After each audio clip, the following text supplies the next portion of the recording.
안녕하세요, 송관쌤입니다. 오늘은 스포츠 과학에 대해서 배워볼 건데요. 우리 과학계 1타 선생님, 1타 강사 정도 되죠.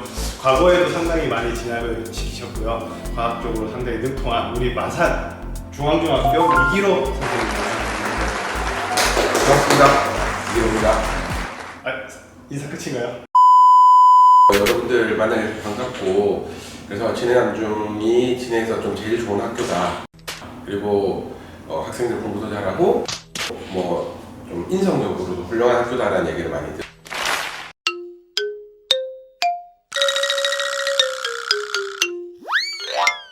오늘 박성훈 선생님하고 같이 과학과 체육이 어떻게 연결될 수 있는가에 대해서 여러분들과 조금 얘기를 할 수 있으면 좋겠습니다. 반갑습니다. 중앙중학교 자랑 한번 해주시죠. 네, 그냥 학군이 좀 좋고요. 학군 좋고, 그리고 학교에 다양한 여러 가지 활동을 하시는 선생님들이 많이 계셔가지고 저희는 행사가 있을 때마다 드론이 납니다. 네, 진해는 드론. 진해는 드론이 날 수 없거든요. 진해는 드론이 날 수 없는데 저희 학교는 드론이 날아서 행사를 촬영하고 체육대회, 그 다음에 여러 가지 각종 운동장에서 하는 행사들은 다 드론으로 촬영을 하고 있습니다. 저희도 할 수 있는데 고도 제한 때문에 드론을 띄우는 겁니다. 예, 우리도 능력은 있습니다. 혹시나 영상 보는 친구들 중에서 드론에 관심이 많다 하시는 친구들이 있으면은 살짝 들고 가서 하면 되겠지라고 생각하실 수 있는데, 진해구는 전체가 드론 비행 금지 구역입니다. 그래서 드론을 날리게 되면은 어디에서 하든지 간에 벌금이 나오게 돼 있습니다. 네, 조심하셔야 됩니다. 여러분. 이제는 알았으니까 조그마한 드론이라도 여러분들 허가를 받고 해야 돼요. 네. 자, 그러면 우리 스포츠 과학에 대해서 우리 과학 선생님하고 배울 건데, 첫 번째로 우리 운동의 삼법칙에 대해서 배워보도록 하겠습니다. 운동의 삼법칙은 뉴턴이라는 분이 만들었다 해야 되나? 발견을. 그거 간단하게 설명해 주시죠. 뉴턴이라는 분은 여러분들이 알고 있는 친구도 있겠지만 사과가 떨어지는 걸 보고 힘에 대한 생각을 했다라고 하는데, 만류인력. 만류인력부터. 근데 사실 거짓말이라고 합니다. 그럴 근거가 없다고 해요. 그러니까 뉴턴의 제자들이나 이런 사람들이 조금 뉴턴을 되게 좀 대단한 사람이라고 포장하기 위해서 그런 얘기를 했다고 하고, 어쨌든 뉴턴은 연구를 되게 많이 했어요. 그리고 뉴턴 같은 경우에는 실제로 자기가 실험을 한 과학자라기보다는 이론적으로 무엇인가 연구를 많이 해서 그 이전에 있었던 갈릴레이의 연구 결과를 많이 좀 차용을 했다고 합니다. 그래서 뉴턴이 말하는 운동의 법칙, 첫 번째는 관성의 법칙. 관성. 관성의 법칙. 두 번째가 가속도의 법칙. 가속도. 그리고 세 번째가 작용 반작용 법칙입니다. 첫 번째 관성, 두 번째 가속도, 세 번째 작용 반작용. 거기서 오늘 간단하게 배워볼 건데요. 그러면 관성, 첫 번째 관성이라고 하셨는데, 관성은 간략하게 진짜 중학생 수준에서 알시죠? 아마 이 영상을 보는 대상이 1학년들일 것 같은데, 그 1학년 수업 시간에 힘에 대해서 배웠을 거예요. 그래서 그 힘이라는 거는 물체의 운동 상태, 즉 서 있거나 움직이거나 다른 방향으로 움직이는 걸 바꿔주는 역할을 하고, 그리고 그 모양을 바꿀 수도 있습니다. 그래서 지금 이 관성이라는 건 뭐냐면, 한 번 정지한 물체는 힘을 주지 않으면 계속 정지해 있고, 한 번 움직이는 물체는 힘을 받지 않으면 방향과 빠르기가 바뀌지 않은 채로 그대로 운동을 할 건데, 그런 성질을 우리가 관성이라고 불러요. 그래서 물체에 힘이 작용하지 않으면 물체는 운동 상태를 유지한다라는 게 관성입니다. 그 운동 상태가 정지도 포함되는 거죠. 그렇죠. 정지해 있는 애는 계속 정지해 있으려고 하고, 움직이는 애는 계속해서 움직이려고. 그러면 우리가 흔히 일상생활에서 볼 수 있는 거로는 우리 버스 안에서 갑자기 급정 가면은 이렇게 가다가 옆에 쭉 가고, 그죠? 기사 아저씨가 부르죠. 그리고 신호대기 중에 갑자기 나가면은 이렇게 뒤로 맞습니다. 쏠리는 느낌이 드는 그거 맞습니까? 그게 관성입니다. 그러면 우리가 이제 스포츠 과학 시간이니까 운동 중에는 주로 어떤 걸 할 수 있을까요? 여러 가지가 있는데, 만약에 예를 들어 럭비 선수들이 이렇게 진영을 쫙 갖추고 있는데 우리가 공을 들고 이제 그 사람을 쳐서 만약에 밀어뜨릴 거다. 그러면 수비하는 사람은 어떤 사람이 수비를 많이 볼까? 덩치가 큰 사람이에요. 그럼 왜 덩치가 큰 사람이 있으면 좋을까? 이 사람이 서 있을 때 관성이 크게 작용을 합니다. 덩치가 크니까. 그러면 이 사람을 밀어내려면 더 센 힘을 밀어야 되기 때문에 큰 관성을 주기 위해서 큰 사람이 서 있는 거. 그 다음에 여러분들이 달리기 같은 거 할 때 결승점에 들어오는 100m 그 달리기 하는 선수들 많이 보셨을 거예요. 그럼 이 사람들이 결승선에서 이런 끈을 이렇게 탁 밀고 결승선에 들어오는데 들어와도 바로 멈출 수가 없죠. 왜냐하면 빠르게 달리고 있었기 때문에 그 빠르게 달리는 성질이 그대로 남아있기 때문에 멈추기까지는 시간이 많이 걸린다. 그렇죠. 보통 보면 우리가 영상 같은데 우사인 볼트가 결승선을 탁 지나고 나서 바로 쓰진 않죠. 예, 그리고 쭉 나가서 뭐 관중석까지 자기 세리머니도 있겠지만 관성이라는 것 때문에 우리가 또 보면은 축구 선수들 보면은 드리블 하다 가서 드리블 하다 방향을 탁 꺾으면 수비수가 쫙 가다가 미끄러서 쭉 넘어지는 장면 이런 것도 될 수 있겠죠.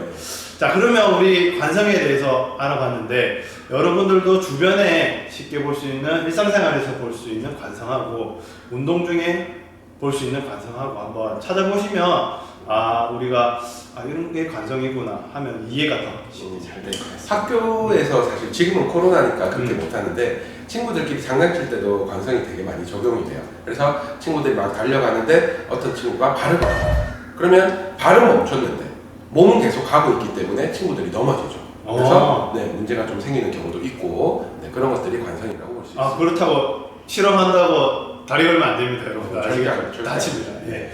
자, 그러면 이제 관성에 대해서 알아봤고요. 그럼 두 번째는 가속도였는데 우리 속도는 알겠는데 가속도라는 게 뭔지 한번. 사실 뭐 중학교 1학년 아니면 중학교 3학년까지 올라가더라도 가속도라는 개념 자체가 너무 어려워요.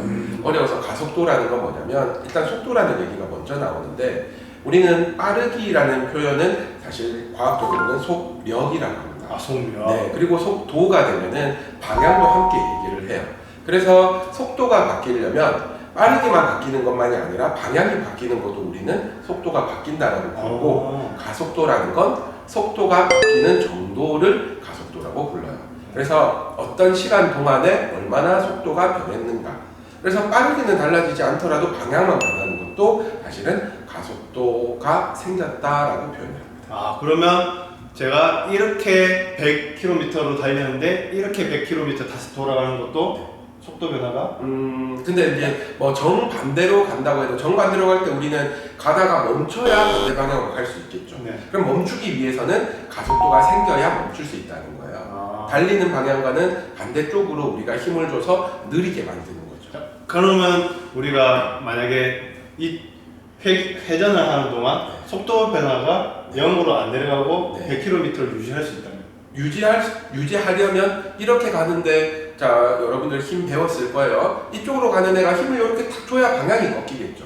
그럼 우리가 원의 모양으로 돌 때도 힘이 계속 꺾는 쪽으로 방향을 주어야지만 원으로 돌 수 있어요. 그러면 똑같은 빠르기로 100의 빠르기를 유지하면서 돈다고 해도 얘는 계속 가속도가 생기고 있는 거예요. 방향이 바뀌니까요. 어쨌든 방향 변화가 일어나면은 속도 변화가 생겼다. 그거를 가속도라고 표현할 수 있는 거죠. 그럼 우리 일상생활에서 볼 수 있는 거는 가만히 있다가 걸어가는 또 됩니까? 뉴턴의 가속도에 대한 법칙을 먼저 설명을 좀 드려야 될 것 같은데요. 가속도 법칙은 물체에 힘을 많이 주면 물체의 빠르기가 많이 변하겠죠. 우리가 조그만 물체가 있는데 살짝 툭 밀면 조금 움직일 건데 세게 탁 치면은 빠르게 날아가잖아요. 그게 일단 가속도 법칙에 가는 기본이에요. 힘을 많이 주면 가속도가 크다. 즉 속도의 변화가 크다라는 거. 만약에 방향이 바뀌는 걸 생각해도 날아가던 애를 살짝 치면 조금만 방향이 바뀌겠지만 세게 치면 방향이 많이 바뀔 거예요. 그래서 이렇게 힘을 많이 주면 가속도가 커진다. 이거 하나랑 그 다음에 아까 럭비 선수 얘기도 조금 했지만 질량이 큰 물체, 덩어리가 큰 물체가 있으면은 똑같은 힘을 줬을 때는 덩어리가 큰 물체는 속도가 적게 변한다. 라는 게 가속도 법칙이거든요. 그래서 아까 럭비 선수 얘기를 했을 때 질량이 크니까 관성도 큰데 내가 이 아이를 움직이게 하고 싶어요. 그러면 나는 똑같은 힘을 줘서 날씬한 애를 밀 때는 살짝만 밀어도 되지만 뚱뚱한 애를 밀 때는 세게 밀어야지. 살짝 밀어서는 이 아이는 속도를 바꿀 수 없다. 가속도가 작다. 이렇게 되겠습니다. 그러면 운동에서 방금 럭비도 얘기했고, 그 다음에 골프 선수 예를 들어도 골프 선수가 공을 살짝 툭 튀기면 공이 앞에 떨어지지만 멀리 공을 날릴 때는 엄청 크게 휘두르는 걸 여러분들이 보신 적이 있을 거예요. 그런 것들이 이 가속도의 법칙이라고 생각하실 수 있습니다. 만약에 우리가 뭐 달리기를 할 때, 네. 그죠? 네. 스타팅 자세에서 네. 이렇게 힘을 조금만 줘서 출발하면은 느리게 출발할 것이고, 그렇죠. 세게 힘을 줘갖고 출발할 거면 빠르게. 빠르게. 그래서 우리가 육상 선수들 보면은 스타팅이 중요하다라는 얘기도 거기서 나오는 것 같습니다. 가속도를 많이 바뀝니다. 네네네. 이렇게 알아보았는데요. 그러면 우리 세 번째는 뭐였죠? 네. 세 번째 법칙은 작용 반작용 법칙입니다. 작용 반작용에 대해서. 네. 작용 반작용은 여러분들이 사실 조금 이해하기 힘들 수도 있는데 지금 뉴턴이 말한 세 가지 법칙은 모두 다 힘에 관련된 거예요. 그러면 우리가 어떤 작용이다라는 말은 내가 힘을 누군가에게 준다라는 뜻이에요. 그럼 힘을 누군가에게 주면은 자동으로 그쪽에서도 나에게 힘을 준다라는 게 작용 반작용 법칙입니다.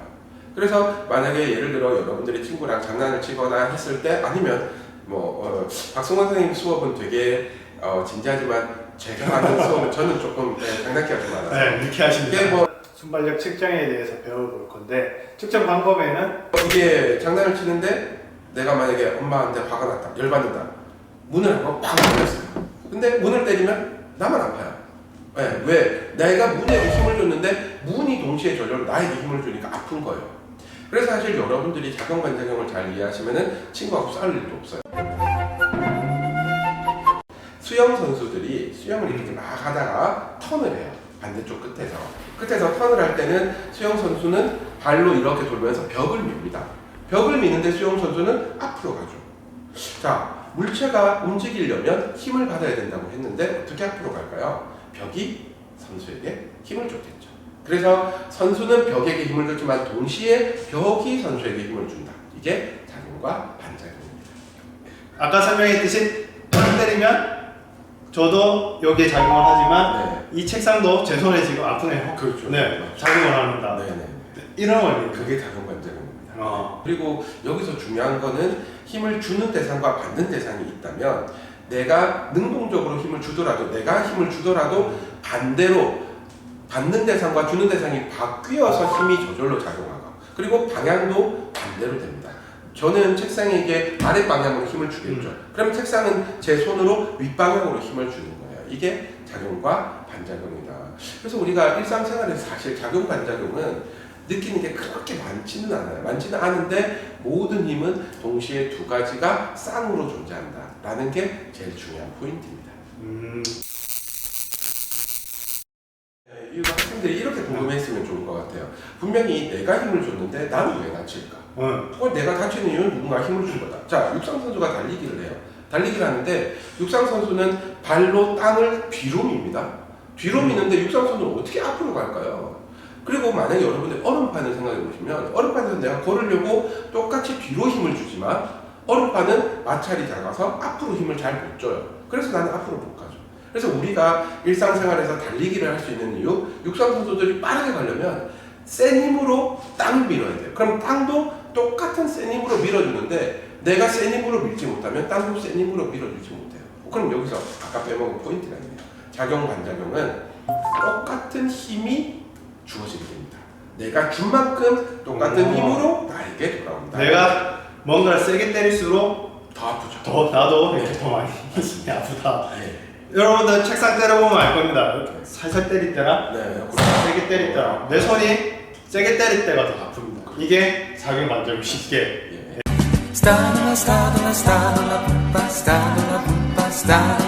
네. 그런 의미에서 공을 세게 차야. 그리고 공도 차본 친구들 있겠지만 단단한 공을 차면은 발가락이 아파요. 그렇죠. 네. 그래서 내가 공을 세게 차려고 하면 할수록 발이 아프고 단단한 공이라서 무서워서 살짝만 툭 건드리면 덜 아프겠죠. 그게 나는 공에게 힘을 주지만 공도 동시에 나에게 힘을 준다. 이게 작용과 반작용. 자, 제가 봤을 때는 이 운동에 있어서 이 뉴턴의 3법칙을 알면은 상당히 시야가 많이 넓어질 것 같아요. 여러분들 뭐 야구에서도 공을 칠 때 하고 보면 어느 정도 날아가는지 선수들이 뭐 주루 플레이를 할 때도 그렇고요. 여러분들 슬라이딩을 했을 때 그 룰을 지나서 슬라이딩 되는 경우도 한 번씩 나옵니다. 이런 것들을 자세히 보시면은 우리 스포츠를 보는데도 많은 도움이 될 것 같고 여러분들 과학에 대해서 조금 더 접근하기도 여러분들 스포츠 좋아하니까 이 과학 공부도 스포츠로 하면은 조금 더 쉽게 접근할 수 있을 것 같습니다. 그래서 저는 학생들이 이제 뭐 이런 운동을 하는 친구들은 운동만 열심히 하면 되고 공부는 안 해도 된다라고 생각하실 수 있는데 그게 꼭 그렇지만은 않아요. 운동에도 방금 저희가 얘기해봤듯이 과학의 원리가 많이 숨어있고 그런 걸 알면 좀 더 계산적으로 우리가 원하는 플레이를 할 수가 있겠죠. 그래서 여러분들이 체육을 하면서 몸으로 익히는 것도 중요하고 그에 비해서 머릿속으로 약간의 계산을 하면서 몸으로 익히면 훨씬 더 운동을 잘 할 수 있을 것 같아요. 그렇죠. 알수록 많이 보이고 많이 할 수 있다. 좋은 말씀 감사합니다. 오늘 수업 여기까지 할 거고요. 귀한 시간을 주신 기로 선생님께 다시 한 번 더 감사합니다. 감사합니다. 오늘 수업 여기까지 있습니다. 다음에 만나요. 안녕.